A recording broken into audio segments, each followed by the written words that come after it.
Hello. आज होता रविवार आणि म्हटलं की निवांत उठावं आणि निवांत करावं. पण कसलं काय, आपण आहोत गृहिणी. आपल्याला संडे काय आणि मंडे काय सगळे दिवस सारखेच.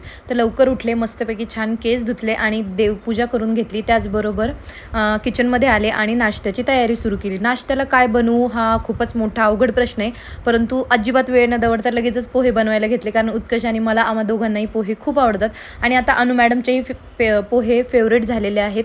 त्यामुळे मग मी जास्त टेन्शन न घेता पटकन पोहे बनवायला सुरुवात केली आणि जेवणाचं मग आम्ही ठरवलं की थोडंसं गरम-गरम आणि दुपारी करेन, थोडंसं निवांत बसेन, थोडासा निवांत चहा घेईन. कारण आपल्याला घाई गडबड तर रोजच असते, टिफिन असतो, त्यामुळे सकाळी-सकाळी लवकर उठून या गोष्टी कराव्याच लागतात.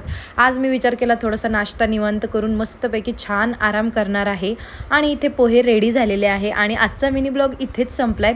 आय होप तुम्हाला हा छोटूसा ब्लॉग आवडला असेल तर आपल्या व्हिडिओला लाईक नक्की करा. Thank you so much for watching.